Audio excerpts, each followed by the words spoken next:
आज मैं यहाँ बहुत भारी मन से आया हूँ।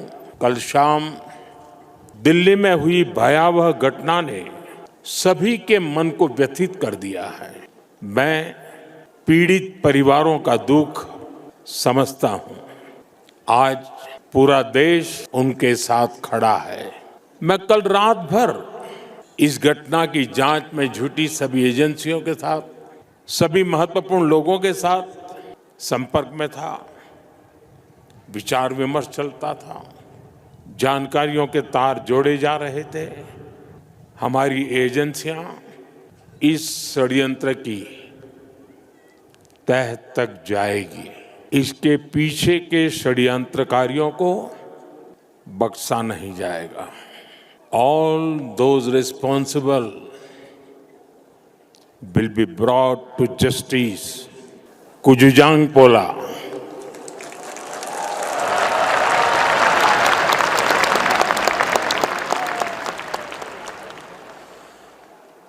आज का दिन भूटान के लिए, भूटान के राज परिवार के लिए और विश्व शांति में विश्वास रखने वाले सभी लोगों के लिए बहुत अहम है। सदियों से भारत और भूटान का संबंध बहुत ही गहन, आत्मीय और सांस्कृतिक नाता रहा है और इसलिए इस महत्वपूर्ण अवसर पर शामिल होना भारत का और मेरा कमिटमेंट था। लेकिन आज मैं यहाँ बहुत भारी मन से आया हूँ। कल शाम दिल्ली में हुई भयावह घटना ने सभी के मन को व्यथित कर दिया है। मैं पीड़ित परिवारों का दुख समझता हूं। आज पूरा देश उनके साथ खड़ा है। मैं कल रात भर इस घटना की जांच में जुटी सभी एजेंसियों के साथ, सभी महत्वपूर्ण लोगों के साथ संपर्क में था। विचार विमर्श चलता था, जानकारियों के तार जोड़े जा रहे थे। हमारी एजेंसियां इस षड्यंत्र की तह तक जाएगी। इसके पीछे के षड्यंत्रकारियों को बख्शा नहीं जाएगा। All those responsible will be brought to justice.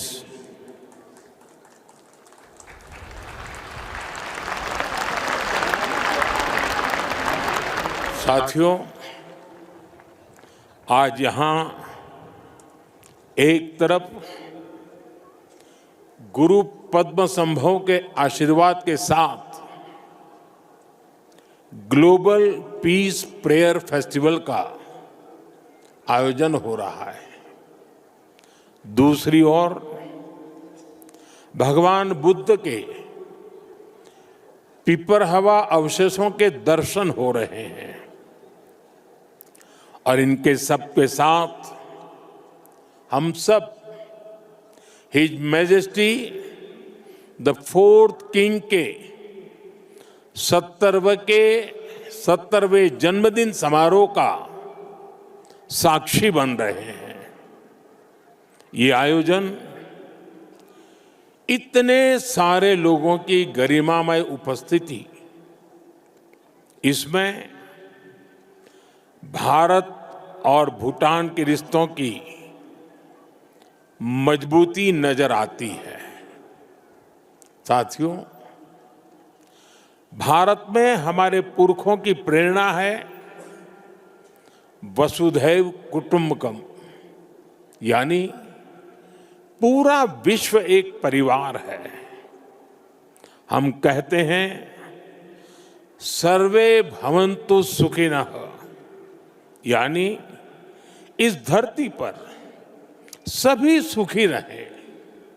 हम कहते हैं द्यो शांति ही अंतरिक्षम शांति ही पृथ्वी शांति ही आपः शांति ही औषधय शांति ही, अर्थात संपूर्ण ब्रह्मांड, आकाश, अंतरिक्ष, पृथ्वी, जल, औषधियां, वनस्पतियां और सभी जीवित प्राणियों में शांति व्याप्त हो। अपनी इन्हीं भावनाओं के साथ भारत भी आज भूटान के इस ग्लोबल पीस प्रेयर फेस्टिवल में शामिल हुआ है। आज दुनिया भर से आए संत एक साथ विश्व शांति की प्रार्थना कर रहे हैं और उसमें 140 करोड़ भारतीयों की प्रार्थनाएं भी शामिल है। वैसे यहां बहुत लोगों को पता नहीं होगा,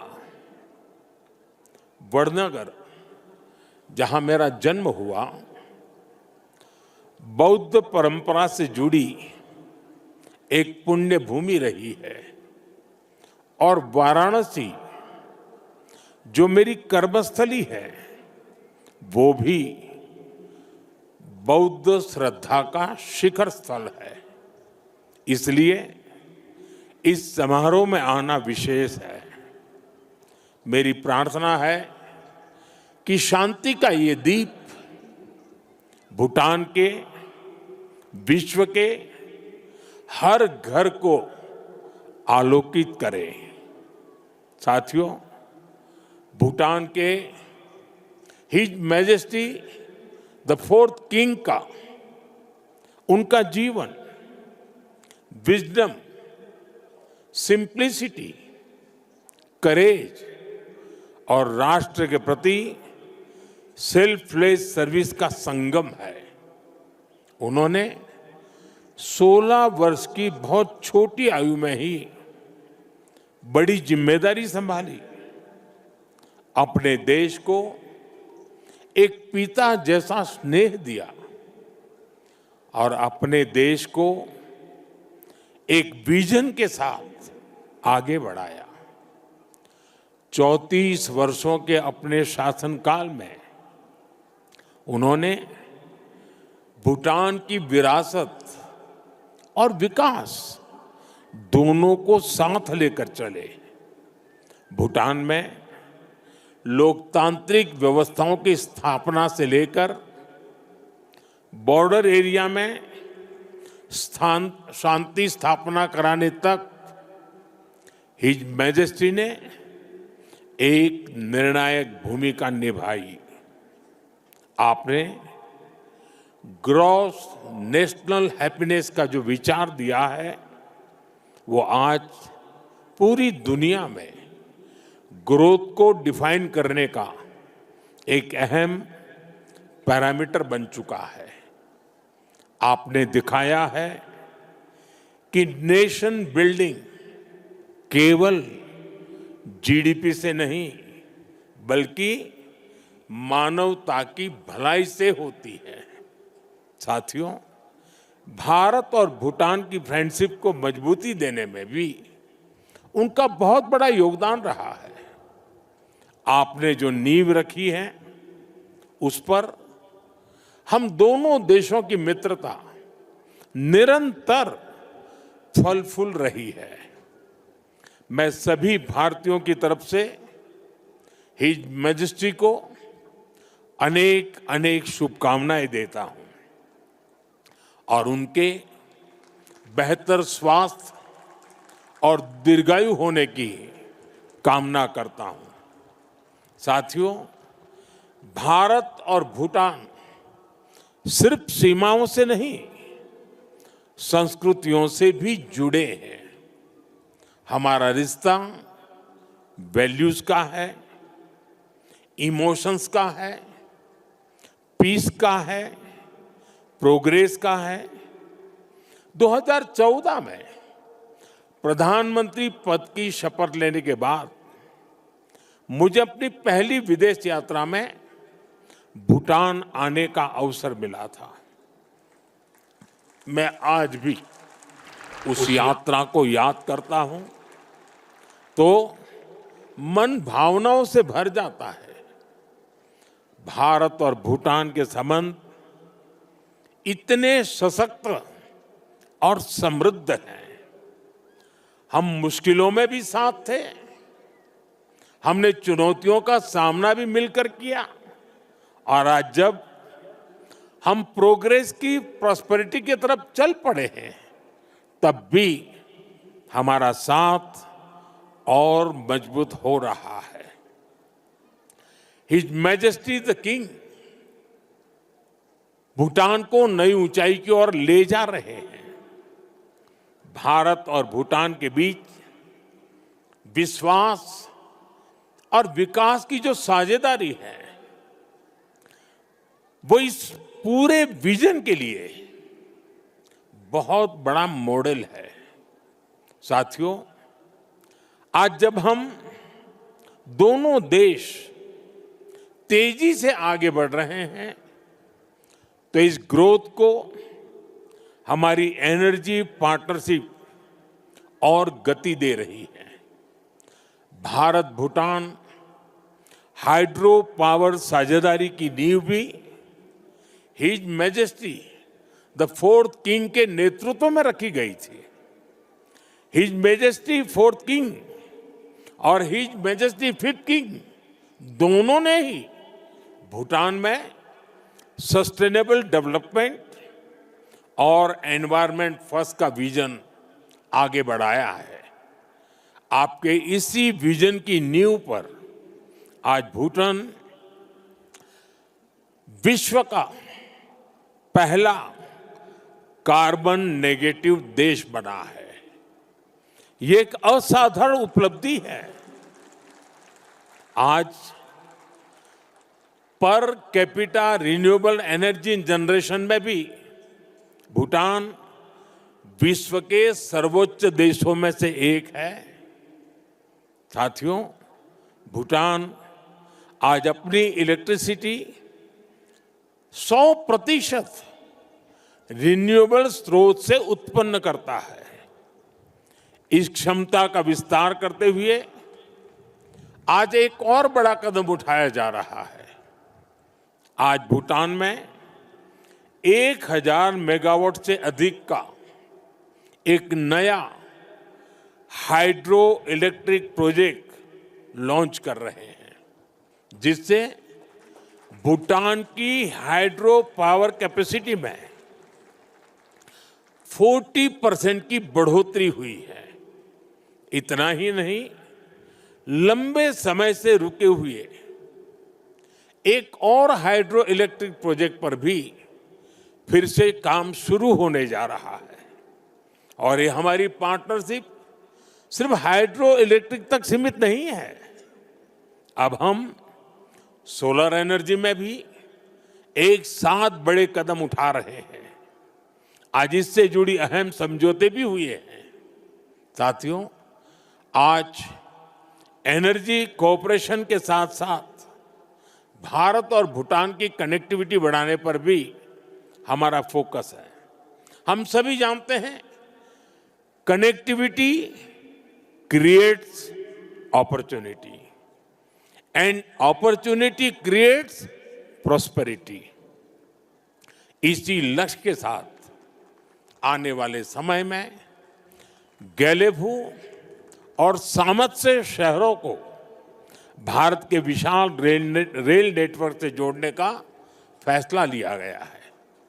इस प्रोजेक्ट के पूरा होने से यहाँ की इंडस्ट्री का, भूटान के किसानों का, भारत के विशाल मार्केट तक एक्सेस और आसान हो जाएगा।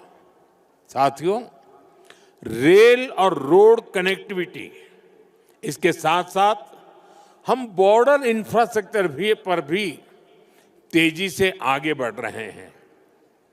हिज मैजेस्टी ने जिस गैलेफू माइंडफुलनेस सिटी के विजन पर काम शुरू किया है, भारत उसके लिए भी हर संभव सहयोग कर रहा है।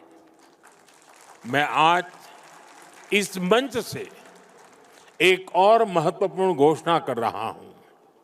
आने वाले समय में भारत गैलेफू के पास इमिग्रेशन चेक पॉइंट भी बनाने जा रहा है, ताकि यहां आने वाले विजिटर्स और इन्वेस्टर्स को इससे और सुविधा मिल सके।